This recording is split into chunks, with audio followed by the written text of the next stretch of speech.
welcome to today's talk session. My name is Deidre Moss, and I am the host of Can We Talk? I'm an educator, motivator, and a talk connoisseur. In recognition of Women's International Day that is observed March 8th, 2022, we dedicated this session to talk about Women's International Day and the women who have contributed to the development of our society, in particular, Bahamian society. So I'm excited that we've invited Marion Bethel to help us dissect this topic.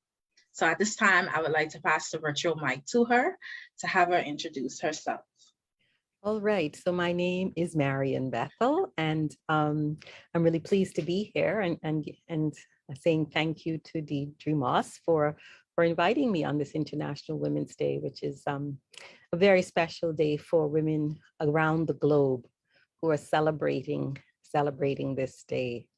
And I've been very active in the women's movement in the Bahamas and in the region and internationally for a long time, long before Miss Moss was born, probably. so that's my interest and one of my interests, and I spend a lot of time working on women's rights and women's issues in the Bahamas, regionally and internationally. Yes. Thank you so much. Thank you so much, and so glad to hear that you're focused on regional spheres, international spheres, because we love to look at issues and situations from those perspectives, not just locally, but regionally and internationally. So thank you so much for sharing that.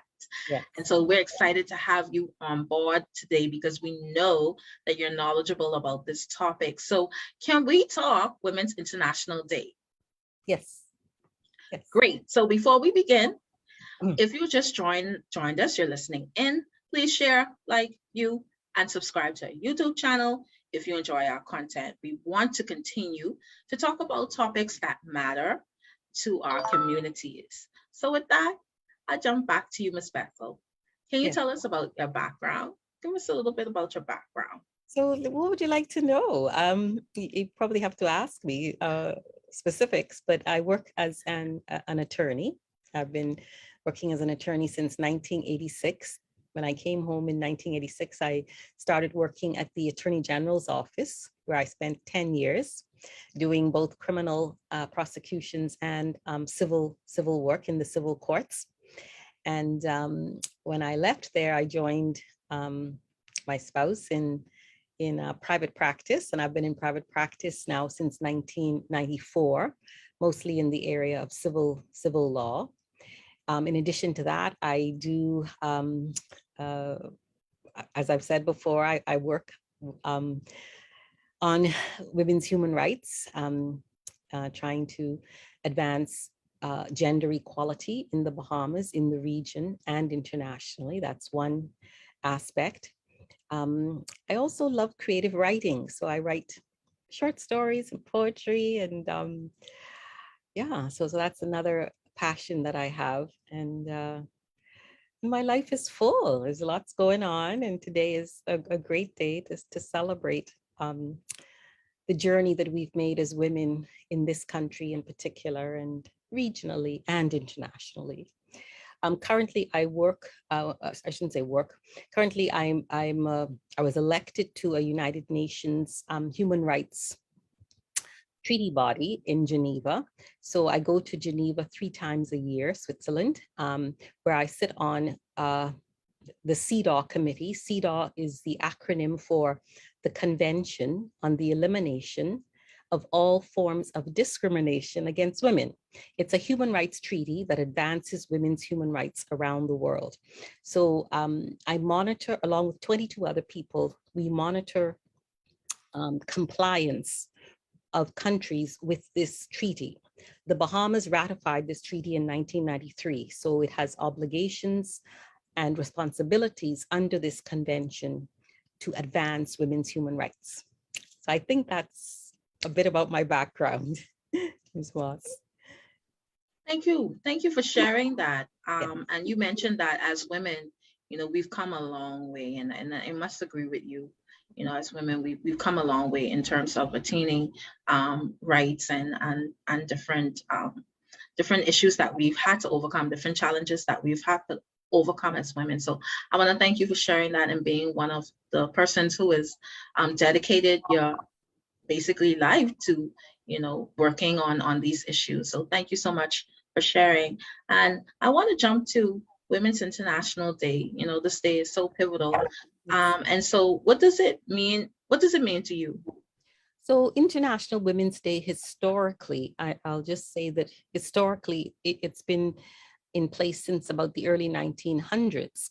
And it was in the early 1900s that different countries, mostly, let's say the UK and Britain and other countries around the world, women were struggling for the right to vote, struggling for their own human rights in those Western countries, let's put it that way, because at that time, countries like the Bahamas were still a colony of Britain, France, wherever. So women in those countries, European countries and the United Kingdom and Canada, were working on women's human rights and trying to get the right to vote. So the early 1900s, like 1920 and 1918, saw women in Canada and Britain getting the right to vote. So there were celebrations of women's rights around that time on specific days. But what happened moving on from there, in 1975, the United Nations adopted and concretized March 8th as International Women's Day to celebrate the struggles and the advancements of women since the early 1900s. And so in 1975 in Mexico, there was an international, it was called International Year of Women. And they had a major conference, the UN had a major conference in Mexico City in 1975.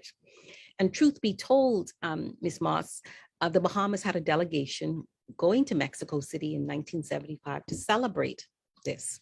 So officially, the UN adopted March 8th as a celebration of International Women's Day to commemorate the social, political, economic, and cultural achievements that women have been fighting for a long time. So March 8th is a celebration of the advancements that we've made, and also to highlight the road ahead, because there's still a lot more to do. I hope that helps to answer it. So women around the world in different countries would be celebrating what their local women have achieved, and collaborate and in collaboration with the international community of women. Thank you that you talk about the historical context of it, and then also mention that we still have a way to go. Even in 2020, 2022, we still have a ways to go, even within our own country. So thank you so much for sharing that. And as it pertains to the contributions of women, you talk about, this honoring women within their local, even though it's a broad umbrella in terms of honoring women as a whole, as a community. Yes. What about our local contributions? Yes. And can we talk about some of those contributions of women to Bahamian society? Right. Why is it so important for us to highlight their contributions? Yes. So I think this is really, really critical, and because really the story of the Bahamas, or the history of the Bahamas, when we learn it in schools, if we do, it's usually we learn about the male leadership, what the men did, So and yes, I mean the men made major contributions, like Sir Randall Fox, Lyndon Pindling, Milo Butler, Arthur Folks. There are Cecil Wallace Whitfield, of course. But what you don't hear is the contribution that women have made to creating this modern country that we live in. And so when I came home in 1986, I really was wanting to change that narrative, and to see where it is that women have made significant contributions, and to really ask the question, why are we why is there such a low volume on it? Why are we erased really from history? And many of us don't know our history and the contribution of women. So that's why I did a lot of research, I should say, and eventually came up with a documentary called Womanish Ways, concerning the women's suffrage movement. Because one day I was reading an article, I think it was written by Kim Outen Stubbs, and she was talking about the women's suffrage movement in the Bahamas. Well, I was just blown away because I'd never heard of it. I didn't even know that it existed. I'd heard about and learned about all of the Western European and American suffrage movement, but I had no idea about it in the Bahamas. So I was fascinated, and that just changed when I learned more and learned even more. It just changed my total emotional and mental landscape. I can't tell you what a huge impact it had on me. So I wanted to, it's called, disrupting the narrative, changing the narrative, highlighting women's history. So we as women have been actively engaged in our own historical movement in this country, shoulder to shoulder with the men that I've just named. And so from 1942, post-World War II, in the Burma Road riots, we were there. Then there was the big strike of the general strike of 1958, which brought the country to a standstill under the leadership of Sir Randall Fox. Women were there, forefront, but you don't hear about it. Okay, women like Marion Stewart, for example. And then we were very much a part of getting the right to vote for women and for men, because there was a point where men couldn't vote either.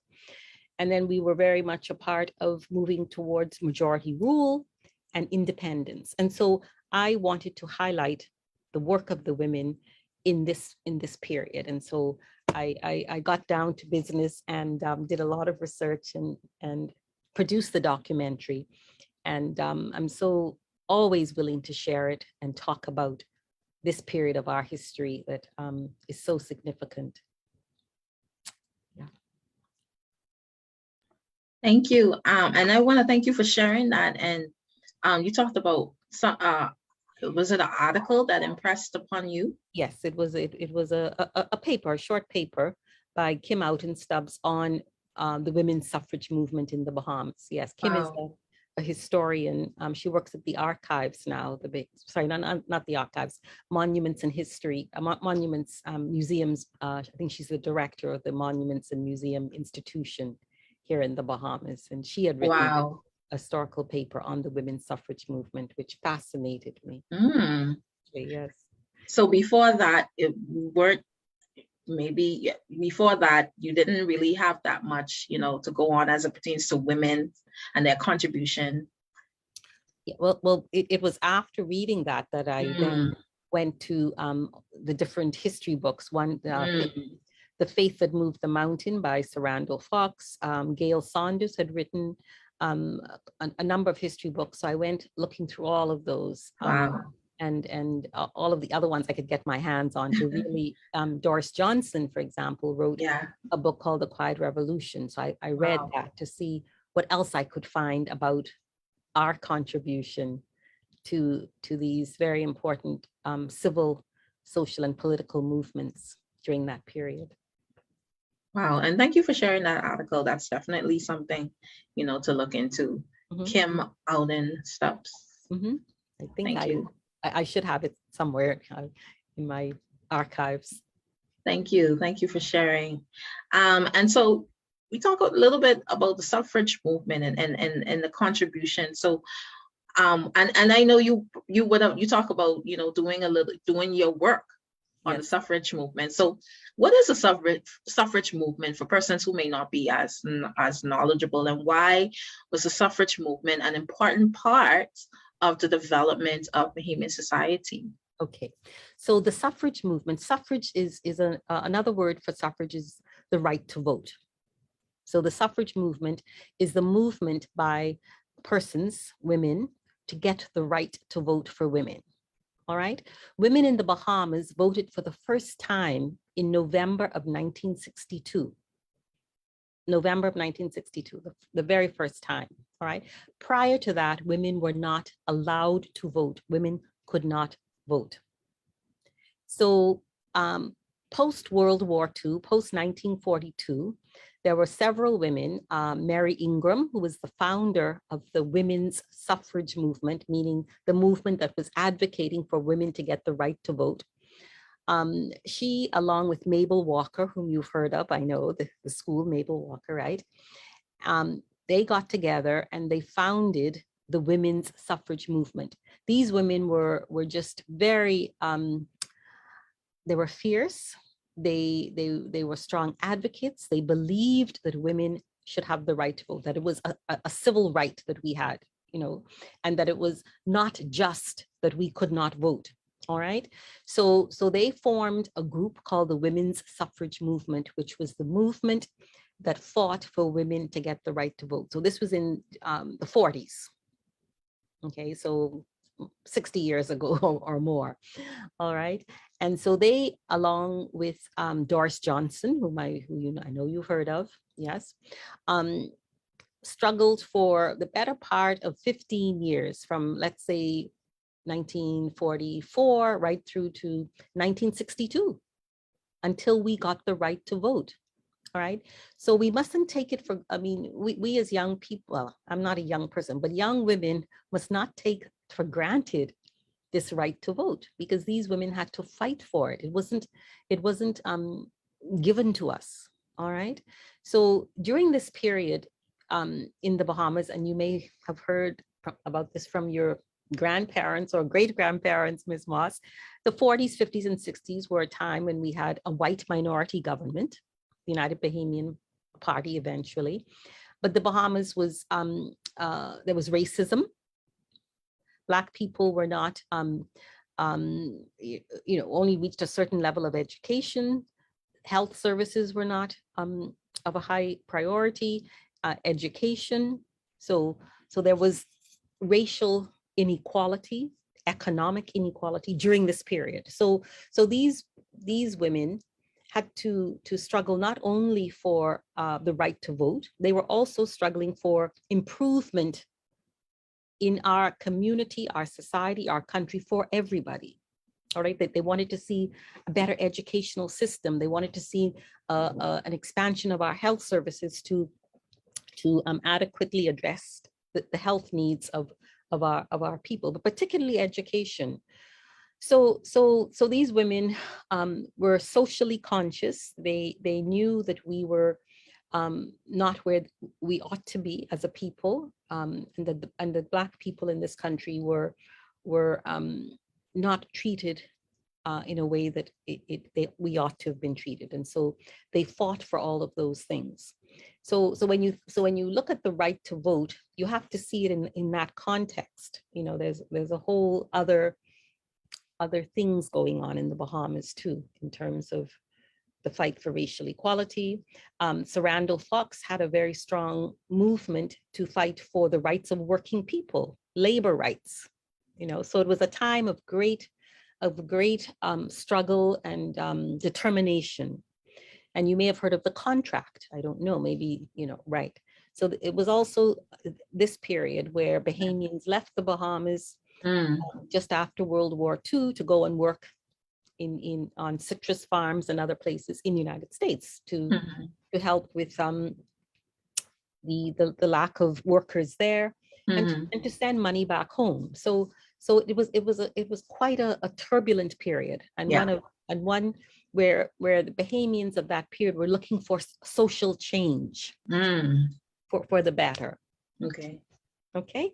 Yes. Up there. Yes. No, I mean, that's awesome sharing that knowledge. So during this time when you have these women coming together and working together to look at making progress toward women having the right to vote and having equal rights, at the same time you had these different situations going on within the country, and so it was a challenge, maybe a challenging time. Very challenging period, very challenging. And these are our great grandfathers, and grandmothers they rose to the occasion Yeah.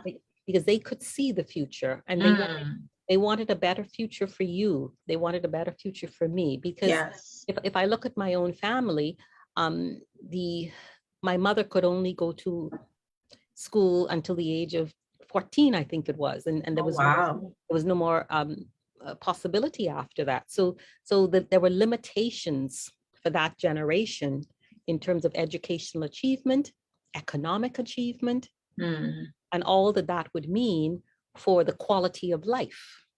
Okay, the Bahamas was a segregated community. Yeah.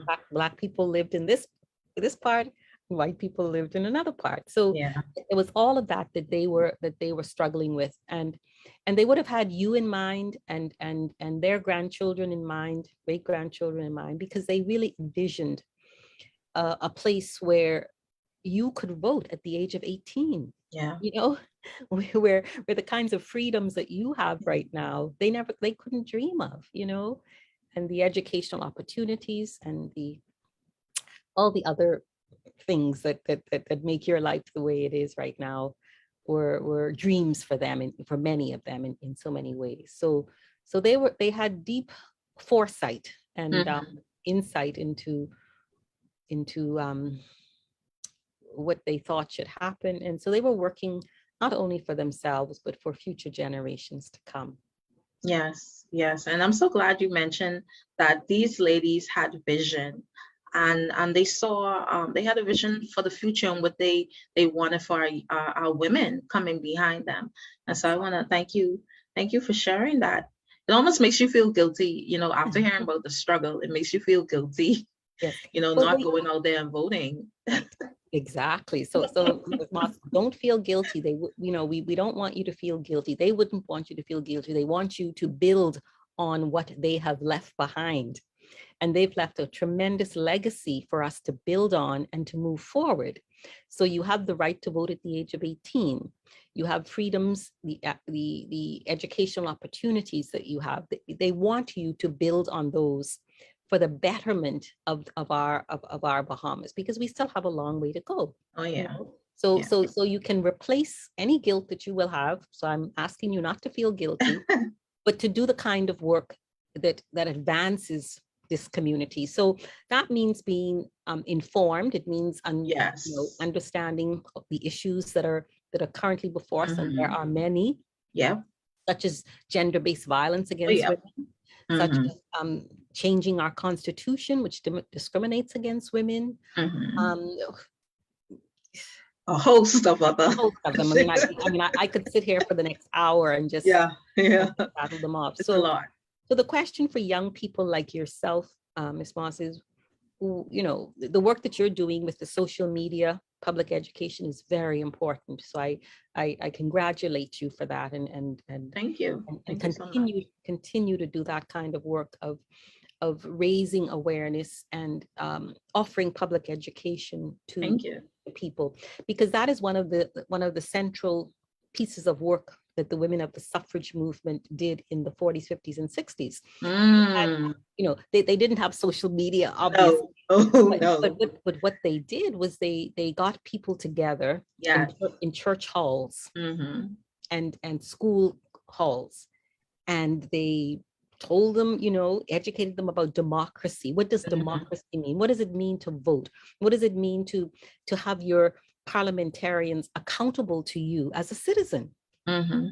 So they did the same thing that you're doing in the context within which they had. So I'm really urging you and congratulating you on this public education, because that is critical for us to understand where we are, where we want to go as a people. Yes. And how do we see ourselves in the world? These are important issues.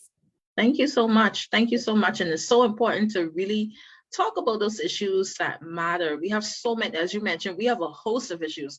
We have gender-based violence. We have all these things going on, abuse. We need more shelters for women who have children. There's so much different issues that we have in our country that we need to look at. So many things that are swept under the rug, but we need to talk about them. And so I want to thank you so much Thank you so much for mentioning that and talking about the fact that these women were revolutionary. They used what they had in their time at the time, and they used their resources to get the word out. And so thank you so much for sharing that. And I want to get to you. I Okay. want to talk about you. Can you talk about any past, present, or future initiatives that you were involved with that highlight the contributions of those women? I know you did, but we want to talk about you. Well, that I have done. I have, yes. So let me see. So in 1986, when I came home, as I was working at the Attorney General's office, I again, as I said to you, I really wanted to understand the history of women in this country. So I made that effort, and I've produced a documentary. I'm not sure if you've seen it, called The Womanish Ways. Have you seen it? The documentary. I haven't seen it, but I've heard about it, and I know it's a very important documentary. Okay. So let me get you a copy so that you can Please, please, right. please do. Thank you so much. So that is one of the pieces of work that took several years to produce, to research and produce. So it's often played on ZNS around this time, or around November 26th, when women got the right to vote. So that's one piece of work that I've done. The other thing is that in 1986, I founded a women's group, actually, called DAWN, Developing Alternatives for Women Now, DAWN. And it was in this group that it was like an NGO, a non-government organization, and we did the public education around women's rights, women's human rights. We talked about all the issues that would have concerned women then. So, for example,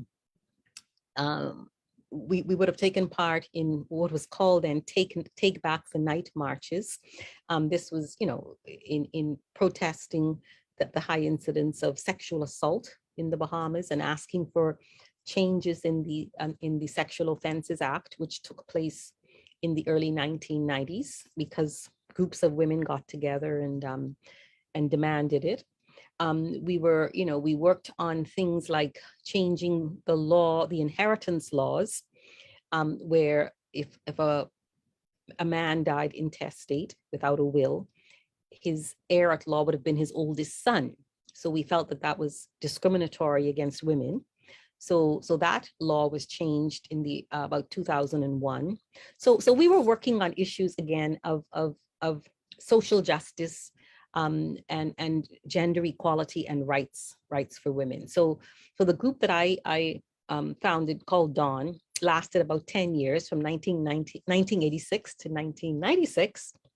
And we did, the other thing that we did was we looked at child abuse. So we did a lot of work with young children in schools, where we showed them good touching, bad touching, because we really wanted to address this issue of incest in the Bahamas, and child abuse, period. So we did a lot of public education in the schools around that issue for children, to sensitize them to know what is appropriate behavior from adults or their own peers, in terms of the autonomy and integrity of their own physical bodies. So there were several things that we did during this period in this group. What else have I done? I've also worked on the abolishing the death penalty. I do not support the death penalty for murder, and so I was part of a group that was working to get rid of the death penalty. It's still on the books. We still have the death penalty, but it hasn't been used in almost 20 years now. I've also been part of, there are several movements that I've been part of, because I've been here a long time. When South Africa, prior to Mandela's release, I was part of a movement here in the Bahamas against the apartheid regime. So we had a movement that worked to free Nelson Mandela, and he was freed in 1994. So there's several movements like that I've been actively engaged in. And at this point in time, I'm also working with a group on reparations. I'm not sure if that is of, yeah, reparations for the Bahamas, in terms of the demanding from the colonial powers that had us as a colony, the UK in particular, for reparations for all the work that our enslaved ancestors did without any pay. So pay us back what you owe us. So I'm working currently with the reparations committee. So I think, I'm laying out a couple of things. I may miss something, but those are the things that I've been actively engaged in here for quite a while. Awesome. Thank you so much. And I'm sure it's more. I'm sure it's more. You talked about womanish ways. Yes. I love that name. Yeah, me too. Because I, as a child growing up in my own family, and in the community in which I grew up on Nassau Street, right on top of the hill. And womanish was something terrible. In other words, if you told a girl, don't be womanish, and mothers still tell their girls, Yeah. don't be womanish, you're too womanish. Mm-hmm. It was a put down. It was, stop trying to be, you're a child, stop trying to be an adult and do adult things. So I've often thought about that. And for me, I love the word, because I'm making it a word that's good, a good word, not the way my mother would have used it, but a word that is, a woman who's proud and assertive and dynamic and knows what she wants and goes out there and gets it and works for her community, and is, yeah, and is her own person, so like they say, a badass woman. All right. Yeah. So, exactly. You took the word back. You took it back. Yes, I reclaimed it. Yes. And I've put it back out there in a positive way. So for me, the women of the women's suffrage movement were womanish. Yeah. They were womanish, and I'm so proud of them, and proud of any young girl who feels that she, has the right to be audacious, the right to do what you're doing right now. Thank you. The right to stand for parliament, the right to become prime minister, the right to say no to a man that is abusive. All those things are womanish, and so I've tried to bring up my two daughters in a way that they claim those things and are not afraid of being a woman, and not afraid of being an assertive, fierce woman. I think it's really important that women claim their power, yes, and their space, and make the demands that are right, that are absolutely. Absolutely. I totally agree with you, because sometimes we find ourselves in a space where we're not being treated fairly, where we're not having equal treatment. We don't receive equal pay. We have so many challenges to overcome. We have yet to have a female prime minister of this country. What are we waiting on? I have no idea. And so I'm really proud of the 7 women the more than 7 who stood for election in this past election. I mean, an amazing number of women, some 30 women stood for election in its independents or with the different parties. And for the 7 that were appointed to the cabinet, that's just really, really wonderful. And so I celebrate all of that on this International Women's Day. And at the same time that we celebrate, we mark too and measure where we've come from, but also the road that lies ahead is still still a lot of work. More. Yep. Still work to do. Still more work to do. We still need more representation for other groups as well. We need more representation. Absolutely. Absolutely. So thank you. Thank you for sharing that. You talk about women Ashways, Mhm. talk about Dawn, Yes. talk about those reparations. I want some money. For my ancestors who worked hard. I want some reparations. There you go. So what we're doing around that. I mean, people always say, "Oh, is it going to come to me individually?" Well, that's not really the point. The point is for the United Kingdom it would really go to the the people as a whole. So Mhm, monies like that would be used to build institutions, mhm, build our schools, build our health system, which were deprived during the colonial period. And when we started with independence in 73, we were still at a disadvantage. mhm. So many of our public institutions still need incredible Oh yeah. infusion of money to Mhm. improve the quality of life here. Our archives, for example. I mean, there are so many institutions that would benefit from the money that my ancestors and Definitely. your ancestors didn't get paid for. So That's right. yeah. Absolutely. Absolutely. And so as we talk about reparations, let's talk about satisfaction. Are you satisfied at the level by which we honor women in our society? I know you talked about we don't highlight women as much. How can we honor women who would have contributed in our society? Um, well, I think one way to honor them is by making their stories known. I think that's, keeping their stories alive whenever there's a time when uh, men are being honored, that we do not forget, that women have achieved and contributed as much. I mean, for me personally, it's keeping that history alive. And one of the other ways we can do it is we can institutionalize it in the school system. I mean, I don't know that this is taught in the schools. I know for a period when the documentary came out in 2013, some of the schools had it in their curriculum, but I don't know if they've sustained that. Mm, So one way to honor mm, our maternal ancestors is to rewrite the history books and make sure that their story has been told. That to me is one way. I think that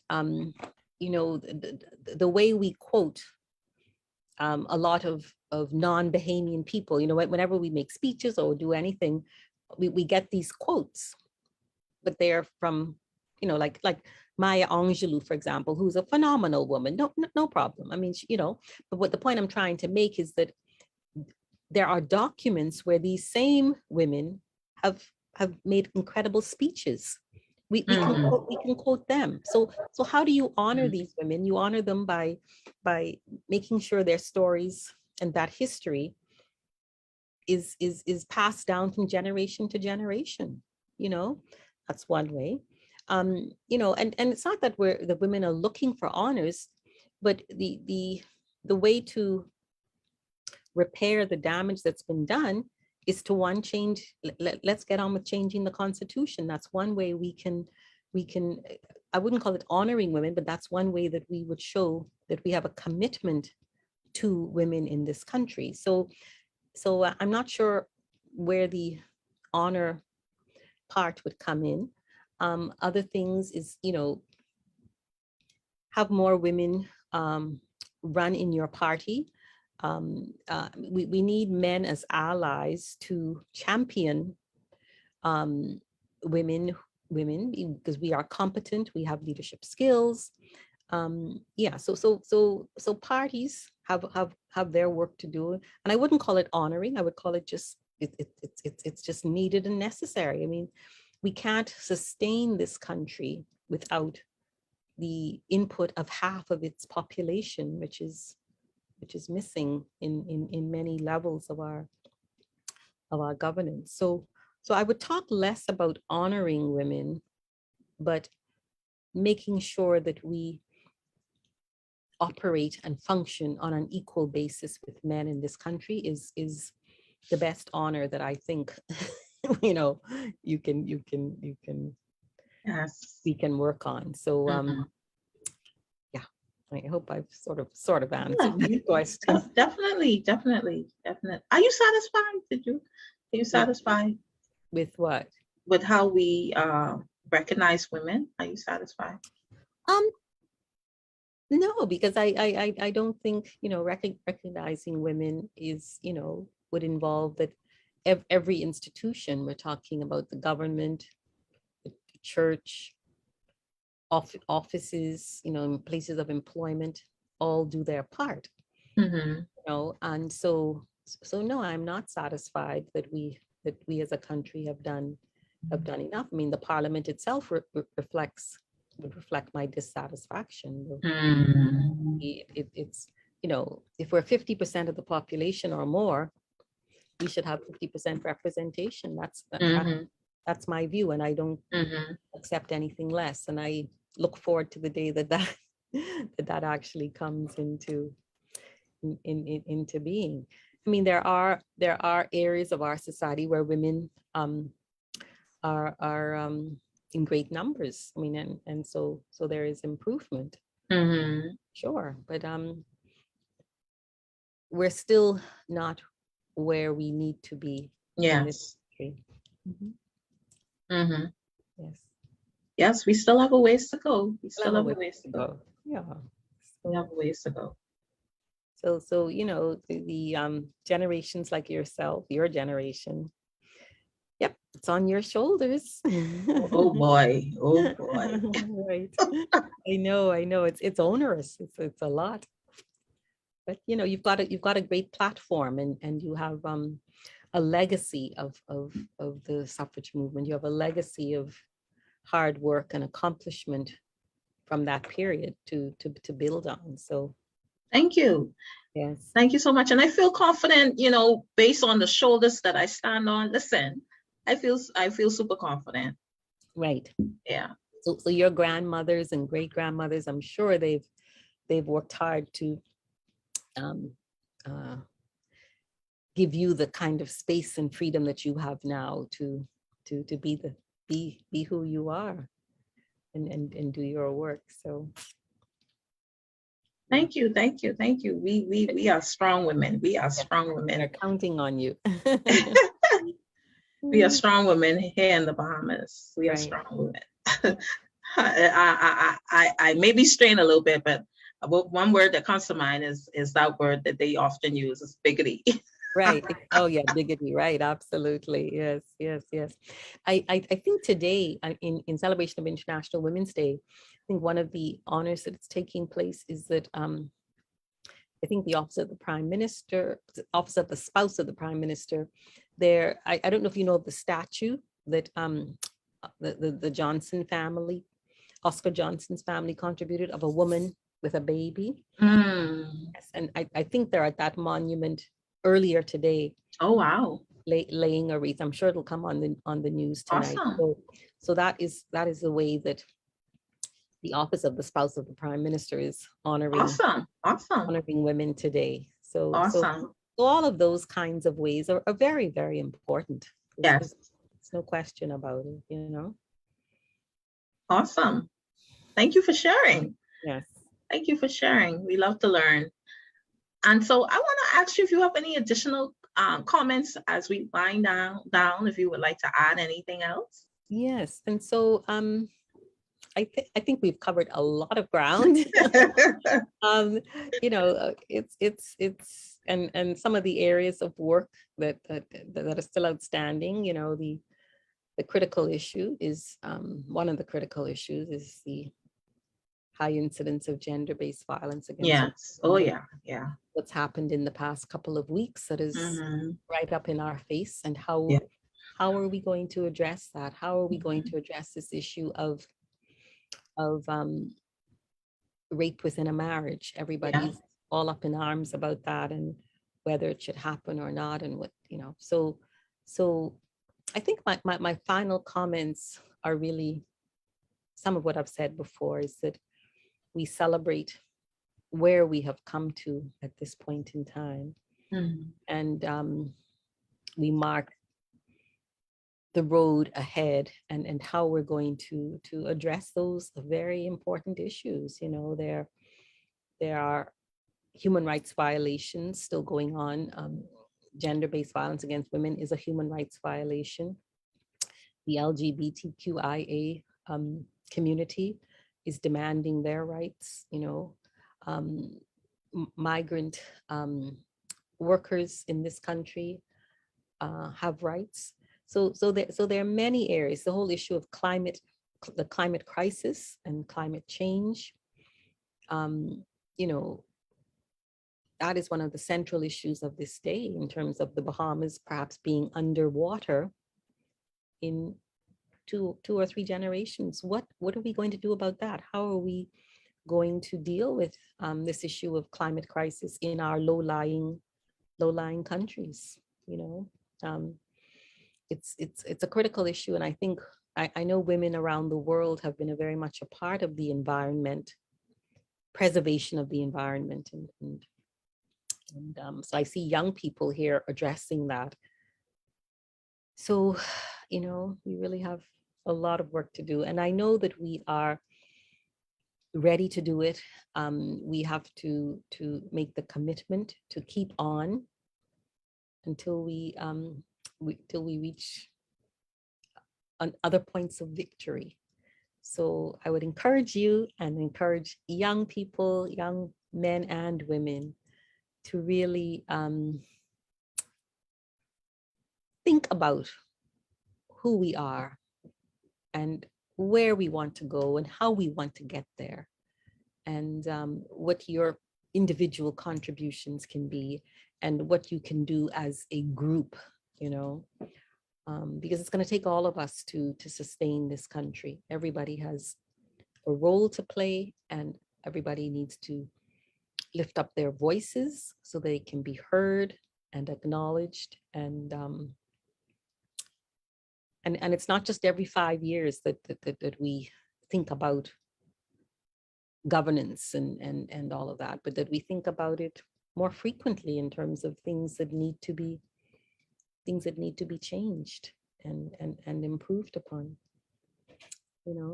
And I think it's really important for us as a people, and young people in particular, to really see the connection between the international world, the world outside of the Bahamas, and how that impacts us here, and vice versa. So, for example, what's happening in Ukraine has serious implications.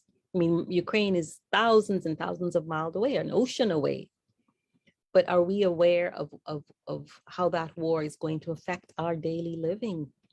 It's right here. The high gas prices, for example. So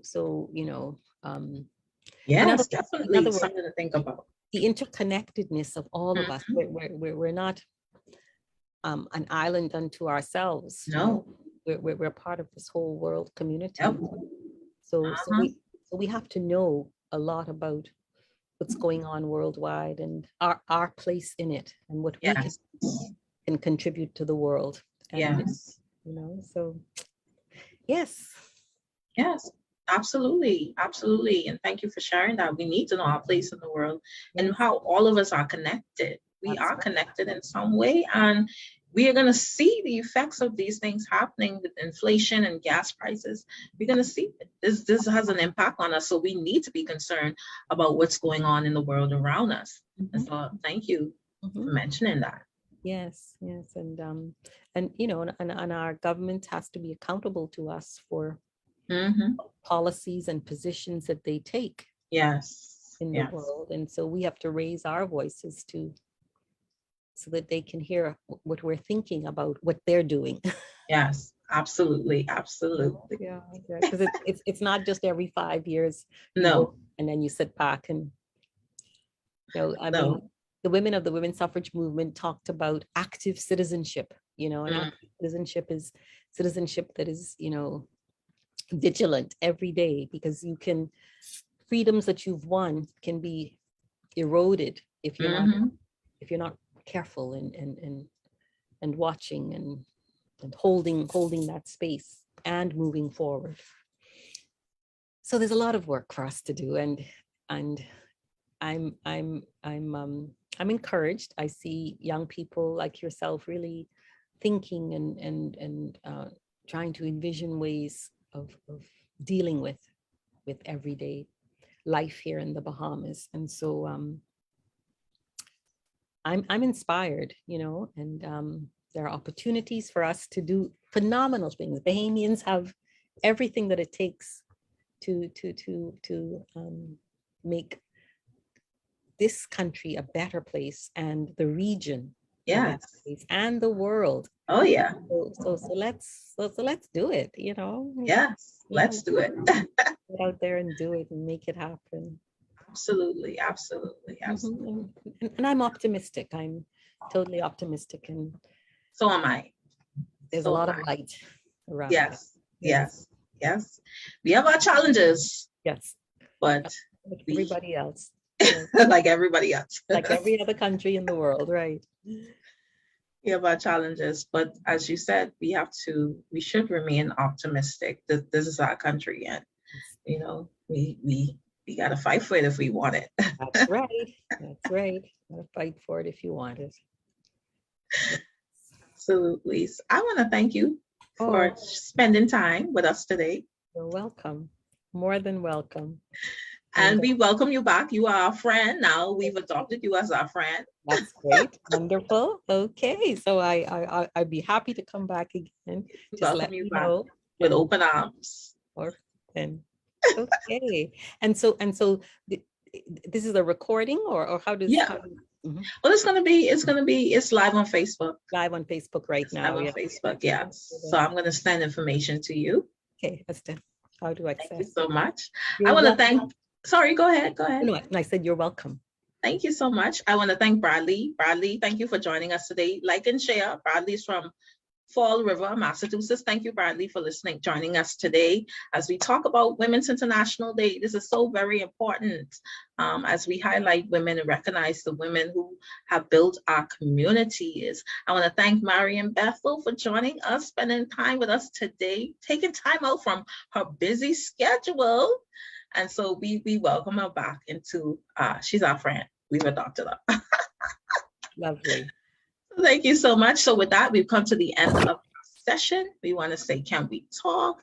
Like our page, you can comment under this video. Let us know what you think. Let us know what you want us to talk about. And so with that, we've come to the end. Thank you so much. And can we talk? All right. So enjoy the rest of the day.